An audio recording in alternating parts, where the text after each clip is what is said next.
Hello. मैं रेखा Singh psychologist. आज मैं बात करूँगी कि किस तरह से बहुत ज़्यादा वर्क प्रेशर या फिर किसी भी तरह का स्ट्रेस अगर बहुत ज़्यादा हो जाता है तो उसको किस तरह से मैनेज करना है। सबसे पहले तो स्ट्रेस को समझना होगा, क्योंकि स्ट्रेस जो होता है वो एक पार्ट ऑफ लाइफ है। ये एक तरह की फीलिंग है। तो जब भी कोई ऐसा सिचुएशन होता है जो हमारे लिए एडवर्स हो जाता है, तो ऐसे सिचुएशन में स्ट्रेस होना काफ़ी नॉर्मल है। तो सबसे पहले हर तरह की जो स्ट्रेस होते हैं उसके नेचर को समझना बहुत ज़रूरी है। कभी-कभी फॉर एग्ज़ाम्पल आपका जो वर्क इन्वायरमेंट है, तो वहाँ पर अगर आपको कोई टास्क मिला है, आपको समय पे करना है, तो स्ट्रेस होना दैट इज़ नॉर्मल। या स्टूडेंट है, एग्ज़ाम का समय है, तो स्ट्रेस की फीलिंग आना तो वो एक नॉर्मल है, जो कि आपका एक गोल होता है कि हाँ, मुझे एग्ज़ाम देना है या इस तरह से अपनी प्रिपरेशन करनी है। और जैसे ही आपका गोल कंप्लीट होता है, तो ये स्ट्रेस अपने आप रिलीज़ हो जाता है। अब ऐसे स्ट्रेस होते हैं जो हैंडल नहीं होते हैं, और आप अपनी काम भी अच्छे से कर रहे हो, आप अपनी रिस्पॉन्सिबिलिटी भी अच्छे से निभा रहे हैं, और आपको ऐसा लग रहा है कि ये बहुत ज़्यादा ओवर हो रहा है, तो आपको थोड़ा-सा अपने आप को समझने की ज़रूरत है, अपने आप को देखने की ज़रूरत है। क्योंकि आप ऐसा तो नहीं कि सिर्फ़ आप अपने काम किए जा रहे हैं और आप अपने फ़िज़िकल और मेंटल हेल्थ को बिल्कुल साइड कर दें।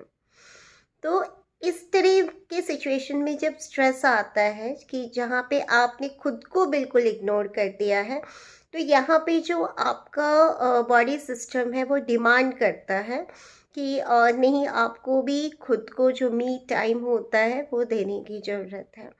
तो सबसे पहले मैं यहाँ पे टाइम ब्लॉकिंग टेक्निक की बात करूँगी, क्योंकि बिल्कुल समय रहते आपको अपने आप को समय देना होगा, खुद का ख्याल रखना होगा, क्योंकि फिर ये स्ट्रेस आगे जाके एंजाइटी और हो सकता है आगे डिप्रेशन का भी रूप ले सकता है।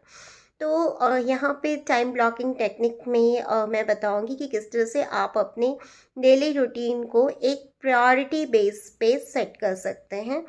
क्योंकि रोज़ बहुत सारे ऐसे काम होते हैं जिनके बगैर भी चला जा सकता है। तो सबसे पहले आप पर डे की टॉप प्रायोरिटी सेट कीजिए कि आज के मेरे दिन के ये सारे मेरे वर्क प्लेस को लेके, मेरी फैमिली को लेके, मेरे खुद को लेके जो भी आपके प्रायोरिटीज़ हैं, उसका एक शेड्यूल रूटीन बनाइए, और कोशिश कीजिए कि उसको उस दिन आप पूरी रिस्पॉन्सिबिलिटी और पूरे डेडिकेशन के साथ कंप्लीट कर लें।